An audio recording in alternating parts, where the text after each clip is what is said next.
Hey, everybody, welcome on into this edition of Warchant TV. I am Aslan Hanjavani, joined by managing editor of Warchant.com, Ira Schoffel. It's the ultimate Seminoles sports source. Promo code bottom of your screen. Won't you join us? Hit the thumbs up button as well. And then to the lower right, underneath Ira, is a subscribe button for our YouTube channel. That's free. Pick all of them. Pick some of them. Whatever you will. We trust your judgment. Ira, it's the off season, but man, we're creeping ever so closer to football season. On Wednesday, we had the privilege of speaking to 5 newcomers, true freshmen, part of the 2021 class.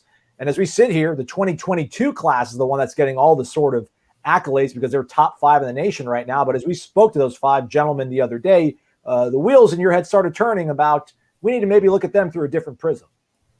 Yeah, I wrote a column that people can read up at warchant.com that was posted earlier today. But to me, it really struck me during those interviews that this 2021 class, especially the freshman and junior college transfers, are just kind of an afterthought for many people. Everybody's so focused on the transfers that FSU brought in, and those guys deserve all the attention. Mackenzie Milton and Jermaine Johnson and Keir Thomas and Jamie. I mean, there's so many guys that they're bringing in, Dylan Gibbons from Notre Dame, all these transfers that are going to be a huge part of Florida State's success.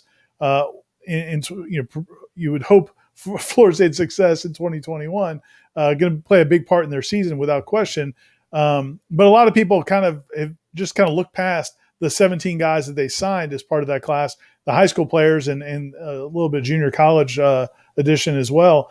But thinking about it, first of all, number one, I was reflecting on the 6 early enrollees that they had in the spring.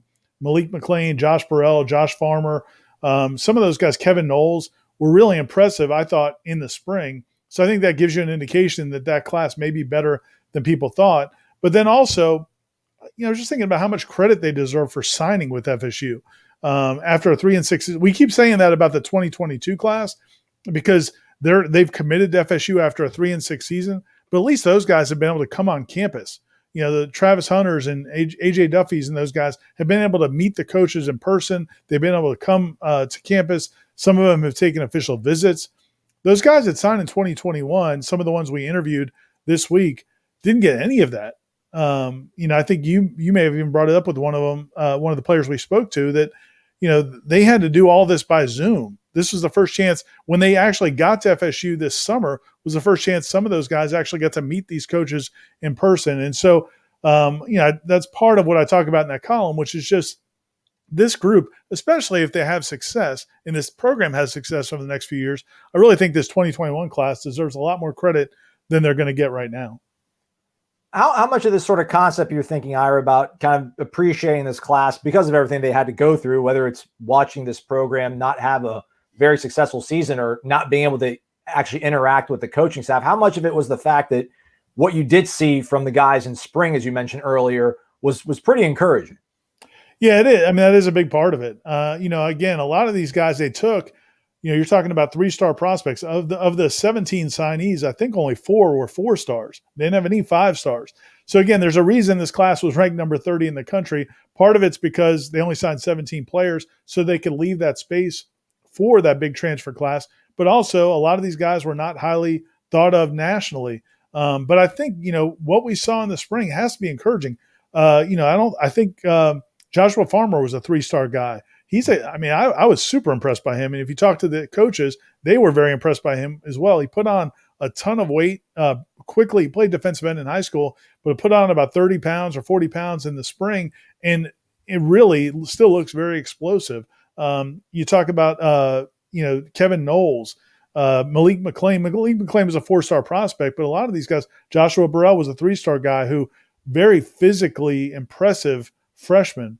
So I think there's a chance. Brian Estes, I think, impressed people. Is it Brian or Bryson Estes? Bryson Estes impressed people with his physical strength in the weight room. He didn't get to do much during the spring itself, but he actually showed his physical strength in the weight room was really impressive.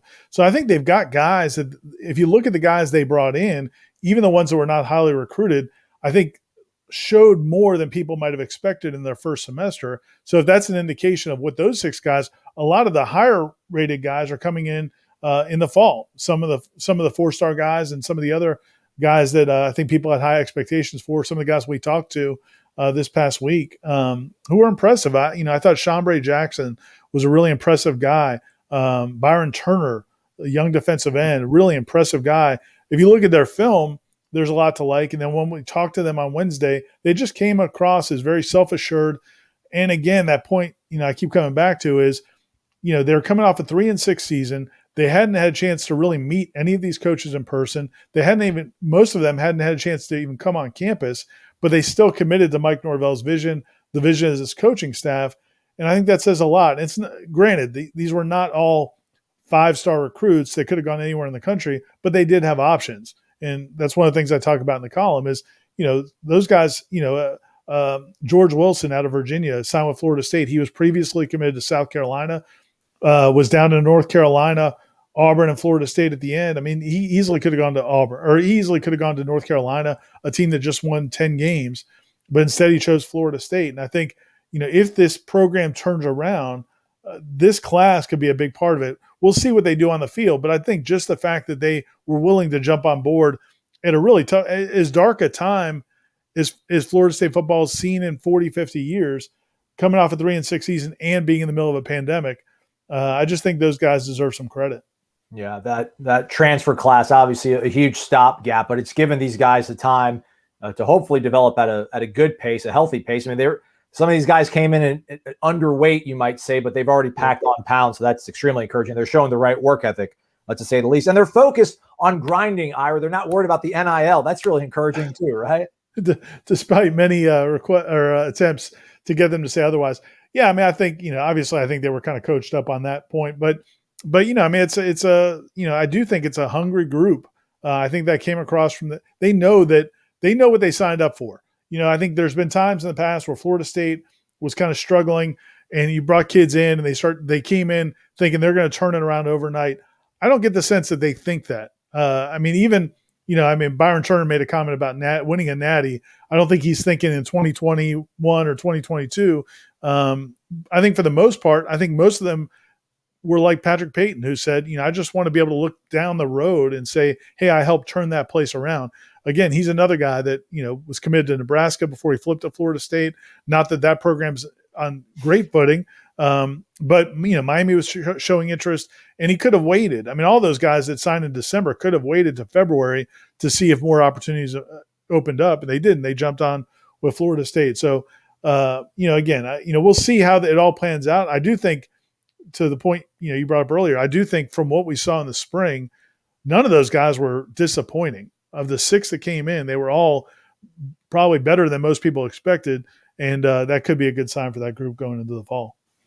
All right, Ira, we're less than 60 days away from kickoff. Fairly sizable opponent for your opener in Notre Dame. What do we got cooking over at warchant.com as we, again, crawl ever so closer to the start of this 2021 season? Yeah, Austin is working on a piece right now about, looking at some of the biggest opening games in Florida State football history. This Notre Dame game is huge, not only because of Notre Dame and what their, tradition is, what they did last year and the name of the program, but also because the way it could set up Florida State in the first half of the season. I know you and Corey have talked about that at Wake Up Warchant, that, that game, if they win that game, that really could set them up for a huge first half of the 2021 season. It's going to be a tall task. They're almost 10-point underdogs. But so he's got a piece coming up looking at the biggest opening games in Florida State history. And I think I'm quite positive we'll have a video with Corey talking about that. Maybe we'll get Austin. Out on his first video at warchant.com, our recent addition, to see if he and Corey can talk about their history, because they both you and I have a working history of Florida State history, working knowledge of Florida State football history. Those two guys really know it, frontward and backwards for years and years. So look forward to that as well. All right, right on. That's all over at warchant.com, the ultimate Seminoles sports source. Again, the promo code, bottom of your screen. Hit the thumbs up if you like to wait to make sure that you're giving out to good content, because Ira's here, everybody. It is always good content. Ira, thanks for your time and knowledge as always, man. Thanks, Aslan.